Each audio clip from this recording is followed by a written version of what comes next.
এবং একজনকেও যদি আমরা ঈমান দিতে পারি, তাহলে আমরা আমাদের জান্নাতের পথ একেবারে সুরক্ষিত হয়ে যাবে। যারা দুর্ভাগ্য নিয়ে জন্মেছে, যারা ইসলাম নিয়ে জন্মায়নি, তাদের দাওয়াতে ইসলাম অর্থাৎ ইসলামের দাওয়াত দিয়ে তাদের মধ্যে ঈমান নিয়ে আসলে এটা আল্লাহ তাআলাকে খুশি করা হবে। ফিরহাদ ববি হাকিম তিনি যে কথা বলেছেন যে যারা অমুসলিম তাদের প্রত্যেকে দাওয়াতে ইসলাম, তাদের প্রত্যেকে ইসলামে আসার জন্য আমরা অনুরোধ করছি, তারা দুর্ভাগ্য নিয়ে জন্মেছেন। আমার মনে হয় আপনি আপনার ধর্মে কি বিশ্বাস করেন সেটা আপনার ব্যক্তিগত বিষয়, কিন্তু আপনি যখন জনপ্রতিনিধি হন, আপনি যখন মন্ত্রী হন, আপনি তো সব্বার নেতা, সব্বার প্রতিনিধি। আমার মনে হয় না এইরকম কথা বলাগুলো আপনার সাজে, এবং এই কথাগুলো বলে আপনারা আসলে পশ্চিমবঙ্গের বুকে বিভেদের যে বীজ তাকে আরও বেশি জল সার দিয়ে মহিরুহে পরিণত করছেন। আমরা চাই ধর্ম নিয়ে রাজনীতি বন্ধ হোক, ধর্মীয় মেরুকরণের বিরুদ্ধে, সাধারণ ছেলেমেয়েদের পড়াশুনো করার অধিকার, শিক্ষিত বেকার যুবকের চাকরির অধিকার, মহিলাদের শিক্ষার সম্মানের অধিকার, এই নিয়ে আমরা রাস্তায় থাকবো, লড়াইয়ে থাকবো। মাননীয় আছেন মমতা ব্যানার্জি, কি দুর্ভাগ্য তার, তিনি ইসলাম নেননি, কি দুর্ভাগ্য। কিন্তু মাথায় কাপড় দিয়ে একটু ইসলাম ইসলাম ভাব নেন, ইসলাম নেননি, ইসলাম ইসলাম ভাব নেন, কিন্তু আল্লাহর কাছে তো স্থান পাবে না। ভাব নিলে চলবে? পুরো কালেমা পড়তে হবে, লা ইলাহা ইল্লাল্লাহু মুহাম্মাদুর রাসূলুল্লাহ পড়তে হবে।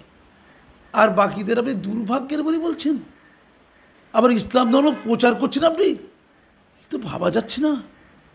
আপনি কি মেসেঞ্জার অফ গড নাকি?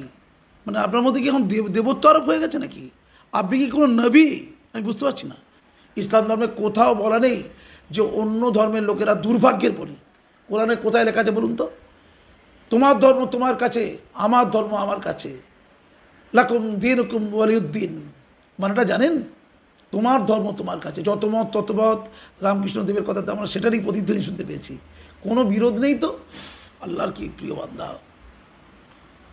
হিন্দু সমাজ, প্রতিবেশী রাষ্ট্র, প্রতিবেশী জনগোষ্ঠী দুঃখ নেবেন না, ভণ্ড খুঁজুন, ফেক ধার্মিক। আচ্ছা, আপনার ইসলামে কোথায় লেখা আছে যে ইসলাম ধর্ম পূর্ণাঙ্গ পালন করার পরে পুজো কমিটির হেড হতে হবে? চেতলা পুজো কমিটির হেড হওয়ার কথা কি ইসলামের বিধানে আছে? উত্তর দিন আমাকে। যে ভাগীরথীর জলে মেরে ভাসিয়ে দেবো, ডাইরেক্ট অ্যাকশন হয়েছিল কলকাতায়। তিনি মুসলমানদের মেয়র মন্ত্রী নন, তিনি বাংলার বা ভারতবর্ষের জনগণের মেয়র মন্ত্রী। পথ চলে যাওয়া উচিত।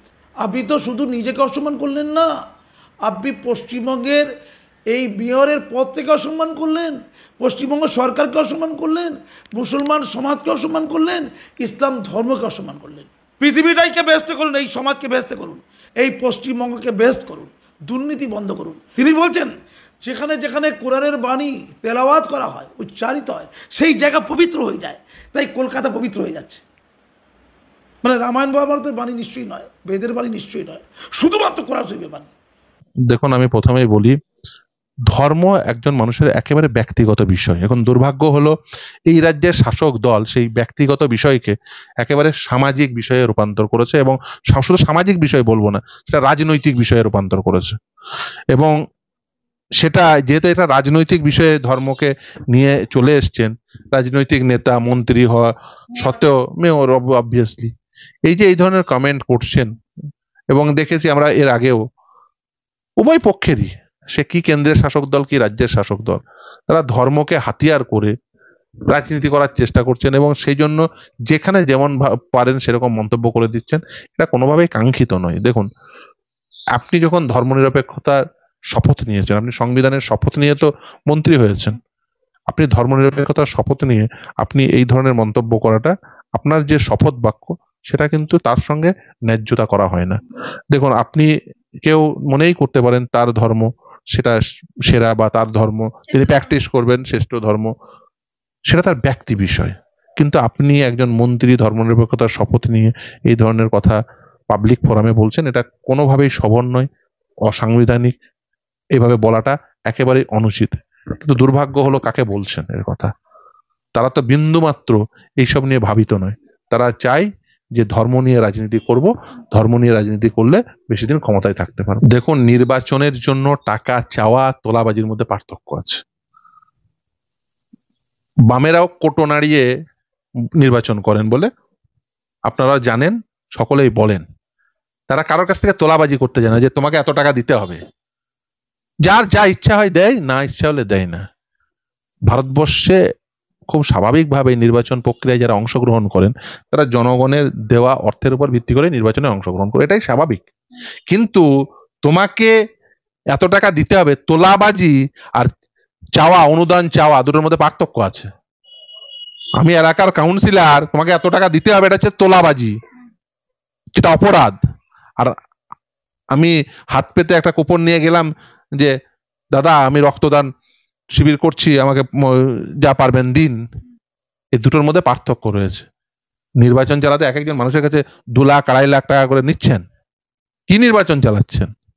এগুলো সব হিসাবে দেখানো হয় তো, এগুলো সব তোলাবাজির জন্য করা হয়, সকলেই জানেন। তৃণমূল কংগ্রেসের কাউন্সিলরদের জন্য, এমএলএদের জন্য, এমপিদের জন্য এটা কি নতুন বিষয় নাকি? এ পুরাতন বিষয়। আমরা বিশেষ করে ইসলাম ধর্মাবলম্বী মানুষেরা, তারা যদি তেলাওয়াতের সাথে সাথে তার মানে এইটাকে যারা ইসলাম ধর্মাবলম্বী নয় তাদের মধ্যে ছড়াতে হবে। কারণ আমরা নিজেদের, আল্লাহ তাআলার রহমত আমাদের আছে, আমরা জন্মগতভাবে ইসলাম নিয়ে জন্মেছি এবং ইসলাম নিয়ে জন্মা মানে আমাদের রসুল আমাদের জান্নাতের পথ সুদৃঢ় করে দিয়েছে। যদি বড় কোনো অন্যায় না করি তাহলে ইসলাম নিয়ে জন্মানো মানে জান্নাতে পৌঁছে যাবে। কিন্তু যাদের সেই আল্লাহ সেই রহমত যাদের দেননি, তারা যদি তেলাওয়াত এবং কোরআন শরীফের মানে যদি বুঝতে পারেন এবং একজনকেও যদি আমরা ঈমান দিতে পারি, তাহলে আমাদের জান্নাতের পথ একেবারে সুদৃঢ় হয়ে যাবে। আমরা নিজেরা মুসলিম ঘরে জন্মেছি, মুসলমান ঘরে বড় হয়েছি, আমাদের নামাজ আদব কায়দা সব আমাদের বেশিরভাগই মানুষের জানা। কিন্তু যারা দুর্ভাগ্য নিয়ে জন্মেছে, যারা ইসলাম নিয়ে জন্মায়নি, তাদেরও দাওয়াতে ইসলাম অর্থাৎ ইসলামের দাওয়াত দিয়ে তাদের মধ্যে ঈমান নিয়ে আসলে এটা আল্লাহ তাআলাকে খুশি করা হবে। আমাদের ইসলামের রাস্তা, আমাদের রাসূল পাক তিনি কত মানুষকে ঈমান দিয়েছেন। আমাদের বড় বড় ওলি যারা এসছেন কত মানুষকে ঈমান দিয়েছেন। আমাদের ব্যবহার, আমাদের জীবনযাপন, আমাদের কোরআন শরীফের মানের মধ্যে দিয়ে রাখা এবং আমাদের তার জীবনটায় বাণীটাকে চারিদিকে ছড়িয়ে দিলে যদি একজনকেও আমরা ঈমানের দিকে নিয়ে আসতে পারি, তাহলে সত্যিকারের ইসলাম ধর্মের বৃদ্ধি হবে এবং সেটা বিস্তারিত হবে। ফিরহাদ ববি হাকিম তিনি যে কথা বলেছেন যে যারা অমুসলিম তাদের প্রত্যেকে দাওয়াতে ইসলাম, তাদের প্রত্যেকে ইসলামে আসার জন্য আমরা অনুরোধ করছি, তারা দুর্ভাগ্য নিয়ে জন্মেছেন। আমার মনে হয় আপনি আপনার ধর্মে কি বিশ্বাস করেন সেটা আপনার ব্যক্তিগত বিষয়, কিন্তু আপনি যখন জনপ্রতিনিধি হন, আপনি যখন মন্ত্রী হন, আপনি তো সব্বার নেতা, সব্বার প্রতিনিধি। আমার মনে হয় না এইরকম কথা বলাগুলো আপনার সাজে, এবং এই কথাগুলো বলে আপনারা আসলে পশ্চিমবঙ্গের বুকে বিভেদের যে বীজ তাকে আরও বেশি জল সার দিয়ে মহিরুহে পরিণত করছেন। আমরা চাই ধর্ম নিয়ে রাজনীতি বন্ধ হোক, ধর্মীয় মেরুকরণের বিরুদ্ধে, সাধারণ ছেলেমেয়েদের পড়াশুনো করার অধিকার, শিক্ষিত বেকার যুবকের চাকরির অধিকার, মহিলাদের শিক্ষার সম্মানের অধিকার, এই নিয়ে আমরা রাস্তায় থাকবো, লড়াইয়ে থাকবো।